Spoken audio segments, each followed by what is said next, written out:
Today I'm going to show you all of my orchids that bloom for me year after year in my cool greenhouse. So if you either live in the UK or have similar temperate conditions to what I have artificially created in my greenhouse, and you're looking for easy blooming orchids that have proven to perform consistently, and in this video that's exactly what you're going to get. And if you're growing in the house, then providing you have similar weather conditions to the UK, then you're likely to have at least one room in the house that will match my greenhouse conditions. So these will work there too. Let's get started. And we are in. Okay, first of all, what are my conditions? Well, I go over it time and again on various videos, but for the sake of this video, I keep it to a minimum of 12 degrees Celsius in winter, and it has highs of around 35 degrees Celsius in summer. So just a quick word on what's considered cool growing before we begin. I'm calling 12 degrees Celsius a cool temperature, but consider this. My conditions are highly humid with long periods of rain and cloud cover, and my greenhouse is shaded as well. So therefore, there is poor sunlight, especially through winter. Those factors work on the negative side for orchids. A place with similar temperatures but less cloud cover and more sunshine will get away with orchids being able to grow at lower temperatures than 12 degrees Celsius. So temperature in isolation isn't the only factor to consider. For example, someone who has the same temperatures as me in the north of England but lives on the east coast will likely be able to grow more orchids at lower temperatures. Why? Because they have less cloud cover and lower humidity. Cold and wet don't make happy orchids. So with all that in mind, I'm going to give you my list of which orchids have worked well for me, and I'll show you them in full bloom. I'm dividing them up into three groups. First one, any blooms are better than none. Second one, nice to have but not spectacular. And third one, drop dead gorgeous, which of course is just my own opinion. You can tell me in the comments whether you agree or disagree. So let's begin with any blooms are better than none, and you might be surprised by my second choice. So first up, in any blooms are better than none, we'll begin with Coelogyne speciosa. Clues in the name, as this is a species of orchid. This has bloomed every single year regardless of my mistreatment or of the conditions, where it can actually get very high temperatures and full sun because it's up in the rafters of the greenhouse. It is shaded on the outside. The blooms are more interesting than beautiful, if you know what I mean, but it's never missed a blooming in years, so it's definitely nice to have. Number two in this group, I am putting Cymbidiums. Now, of course, Cymbidiums are a favourite for cool growing orchid collectors, but there's a lot of choice out there, and I'd have more of them if they were so large. Maybe one day I'll swap this one for a better one, because this one was actually bought at an auction. So although I like it, there are much nicer ones out there in my opinion.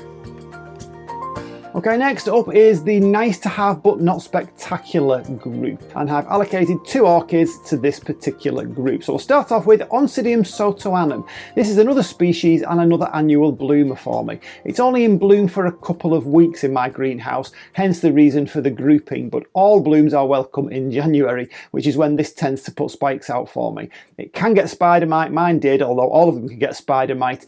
My trusty sulfur hotbox soon put paid to that, and this particular plant recovered very quickly, putting down loads of roots over the course of a few weeks. Now, I did kind of agonise over this next one. The next one is Dendrobium nobile star-class Apollon. A large plant, it's been in my collection since the very beginning, having bought it at an auction. It looked terrible at first, but it appears it had spider mite. I think that's probably what brought it into the greenhouse, to be honest. Once that was cleared up, it blooms every year, but some years are better than others, hence the grouping.